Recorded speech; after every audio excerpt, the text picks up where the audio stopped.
pa. May malaki pa. Ang dami. Dami mga kahasang oh. Oh. Ang dami po. Pag high tide. Yan.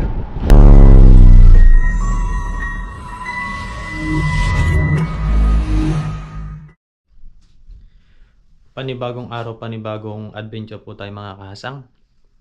Sa video po natin ngayon ay mangingisda po ulit tayo sa dagat. Sa madalas po natin pinangingisdaan doon po sa may lagusan. Yan. Kuha po tayo ng mauulam kung may masasapul po tayo. Tara po, let's go. Yan, nakapag-prepare na po ako dito ng gamit. Nasa likod ko, tapos nagsuot din po ako ng protection sa lamig. Ayun, tara po, samahan niyo ako ngayon. Tapos mag-bonnet po tayo mamaya dahil medyo malakas po yung hangin at malamig. Tara po, let's go. Ayun po, nakapag-bonnet na tayo. Tapos yan, biyabiyahin na po tayo papunta doon sa spot. Tara po, let's go. Update na lang po kapag nandun na tayo sa spot. Ayun po mga kahasang, bali nandito na po tayo sa pangingisdaan po natin dito sa dagat. Ayan, low tide po ngayon. Ayan, hagis-hagis po tayo dyan, saka po doon sa kabila. Yan, tara po, samahan nyo ako ngayon sa aking solo fishing adventure. Baka po may sumunod na mga tropa mamaya. Hagis-hagis po tayo dito na mga ulam. Tapos pagkatapos po ay uwi na rin po tayo. At babalik na lang po tayo mamayang hapon kapag yung high tide na po. Ayan, sasaglit lang po ako dito. Yan, dito sa area niya. Pa low tide pa lang pala, pero okay lang po yan. Hagis-hagis po tayo pati doon. Yan, medyo malalim po kasi doon sa, kapag pumunta tayo doon, medyo lubog po tayo sa putik. Hindi po tayo makakahagis ng ayos. Kaya mas maganda po dito sa area na to kasi yung hangin po papunta doon. Kaya ayun po tayo. Doon sa kabila naman po ay pasalubong, kaya yan, dito tayo maghahagis-hagis. Para masama rin po ang panahon ngayon, no?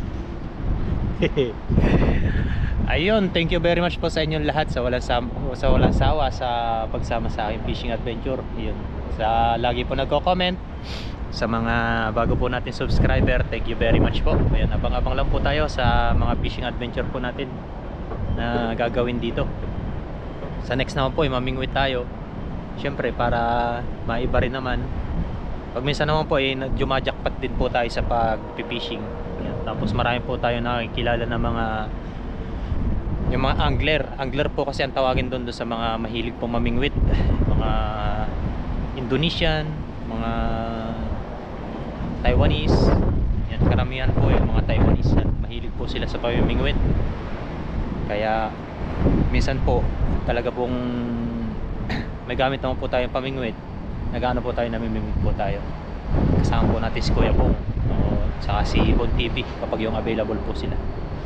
Ayun, tara po, simulan na po natin yung paghahagis na yan. Baka po makasapul tayo ng pang prito man lang, o kung makajakpat po dito baka po makasapul tayo ng pansabaw. Ayun, medyo malamig po ngayon, kaya pasensya na po sa boses. Tara, simulan na po natin. Prepare ko lang po itong aking lambat. Tapos yung camera po natin ay dito lang uli sa ating lieg. Tapos mag-bonnet na rin po tayo. Preparation.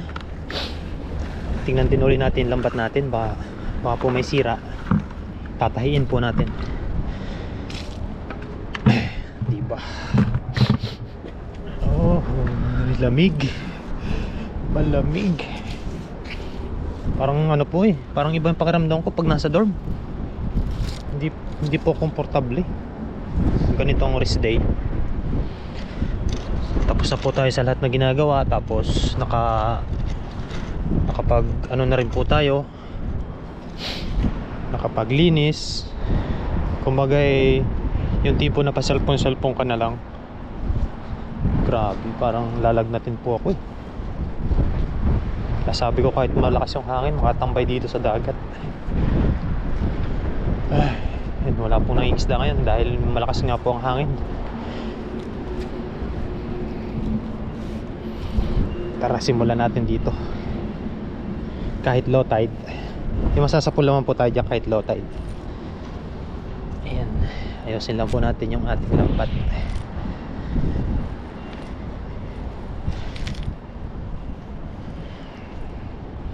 Kailangan po kasi maganda yung salansan nito eh.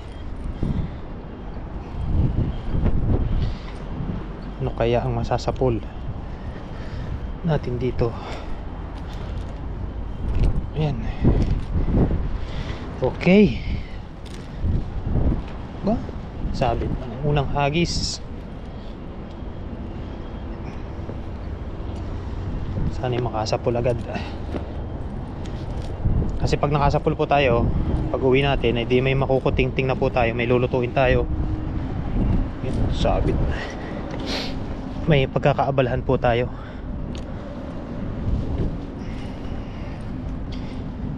Tara, try po natin dito kahit low tide. Baka po ay meron ditong isda. Kahit mga sapsap na maliliit, okay na yun. Goods na yun. Unang hagis. Yun.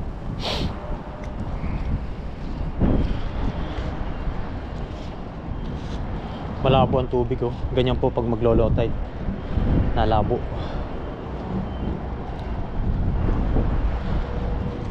Kasi nakakalkal yung ilalim dahil sa agos. Kaya meron ba? Marami po ngayon ay kabasi.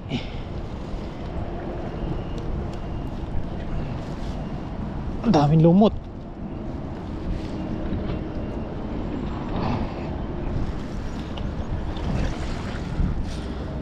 Ang daming lumot. Taglumot pala ngayon.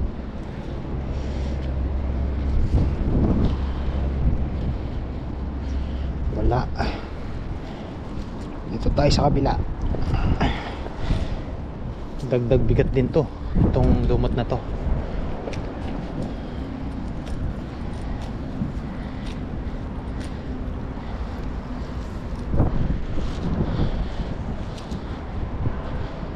Tara, hagis pa tayo.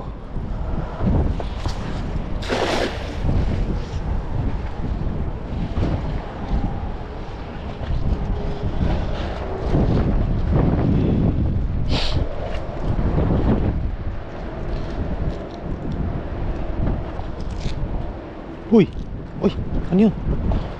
Ang dami yatang nasa pool. Ang dami yata pong nasa pool. Ayun o. Ang dami yata, mga kasang.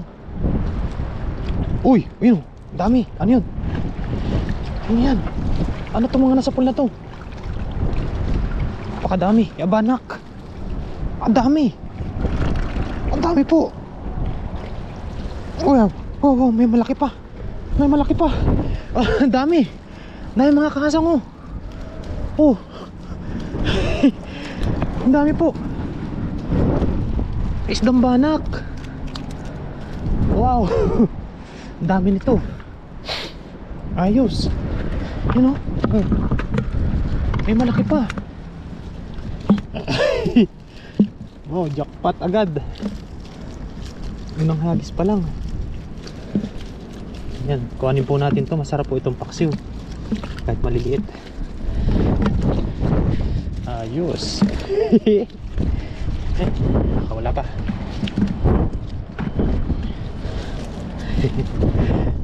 Ayos, jumakpat. Jumakpat po. Ito ang masarap na paksiw. Ganito kalalaki lang. Tama-tama lang yan. Malasa daw po yan.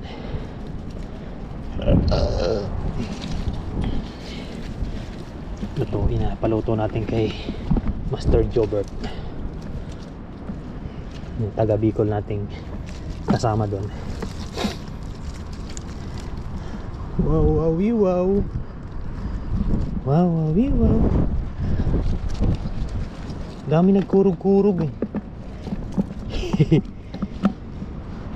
Ramdam sa lambat eh. Ito yung tamang-tamang banak lang. Kala ko ano na yun, tamban eh. Pasensya na po sa boses. At medyo malamig.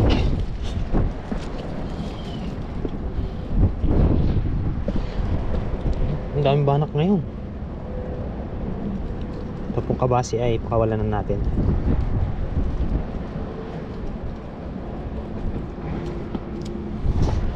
Yan, mga banak lang po yung kukuha natin, good size na banak. Diba? Meron din pong isda. Minsan po kasi dito talagang maraming isda kapag yung ganitong low tide. Meron naman po na minsan wala, puro banak po. Ayos, ayos po.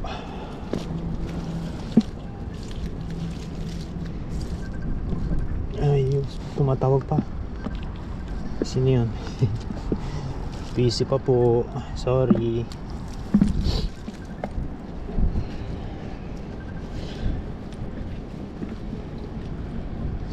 Sorry. Mamaya, call back na lang po natin yun.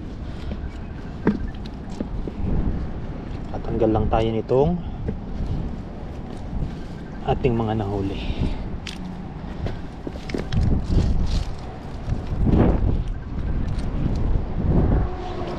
Sagutin ko kaya muna, baka importante.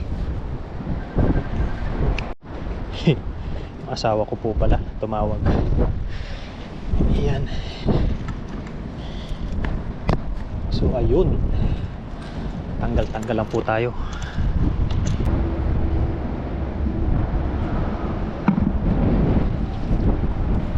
Ayun, tanggalin lang po natin mga kahasang. Medyo marami-rami po ito. Asawa ko po pala yung tumawag. Mga ano na rin to, 1 kilo mahigit.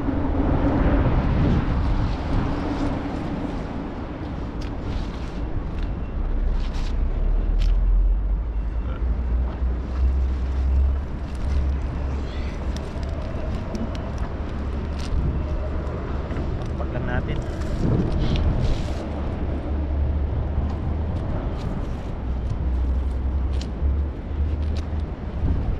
Good size na banak. Masarap na paksiw. Ganito. Pwede rin pong sapaw. Pero yung medyo maliit po ay papakawala na po natin yan.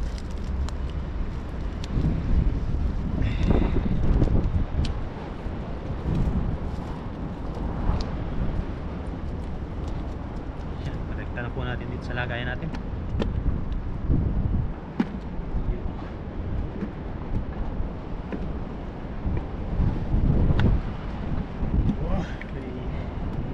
Banak.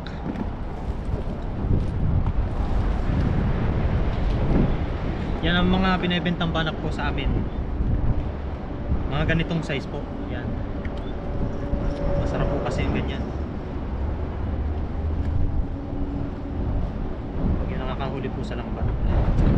Uy.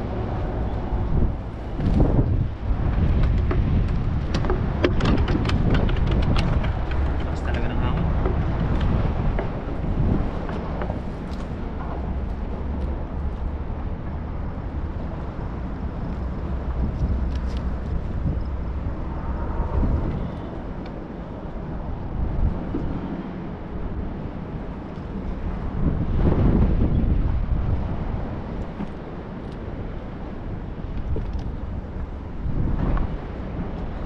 Ayos. Ayos po. Marami-rami to. Isang hagis pa po tayo at uwi na tayo. Saglitan lang.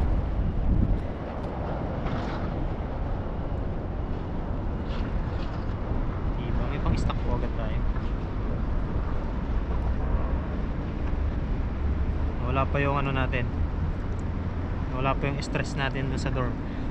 Pag nandun tayo, ano po parang lalag natin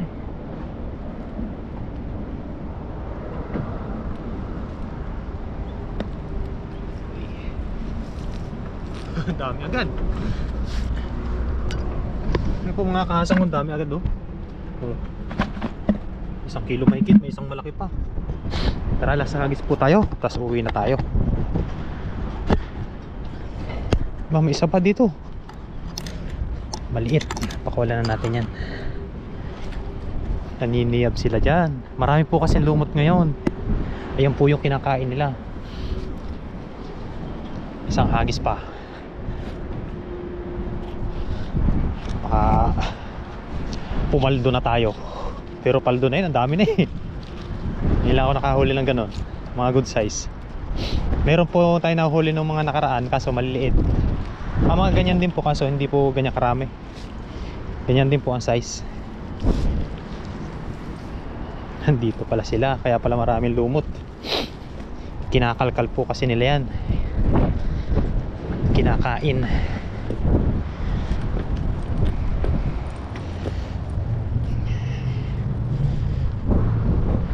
Yan, tara. Last hagis agad oh. Pangatlong hagis. Hagis po tayo mga kasang.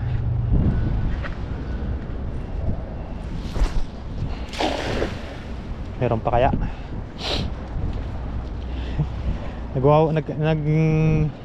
Nagwawala doon sa lambat eh, kaya naramdaman agad natin na mayroon.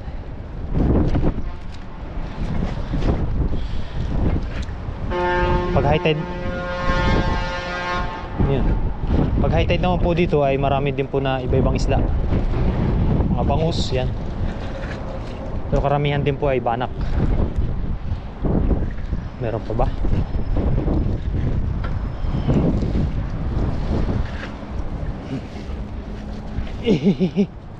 Wala na.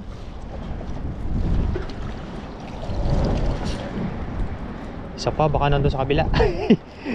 Sabi na eh, yung last na hagis eh, meron pa rin kasunod eh. Last last na hagis. Saglitan lang po sigurong pumasok yon dito. Tapos nung nabulabog po natin, lumabas na agad sila. Ito tayo sa kabila.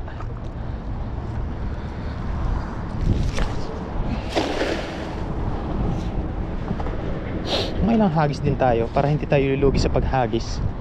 Nakakamiss din po kasi maghagis nito eh, pag yung matagal yung pahinga mo sa dorm, iniisip mo makapaghagis kaya ng lambat.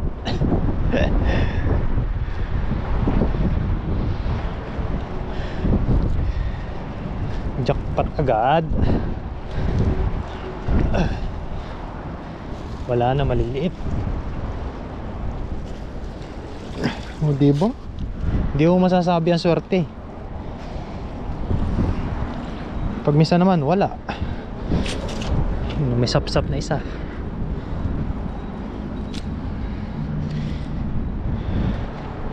Okay na yan.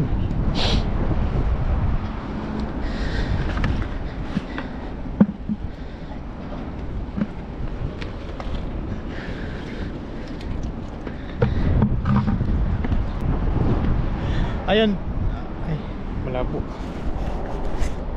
Ayun po mga kasang, bali okay na po yung ating mga nahuli. At ito na po yung ating nahuli ngayon. Ayun po siya. Ang dami oh. Mga good size, may isa pong malaki. Diba? Jackpot agad.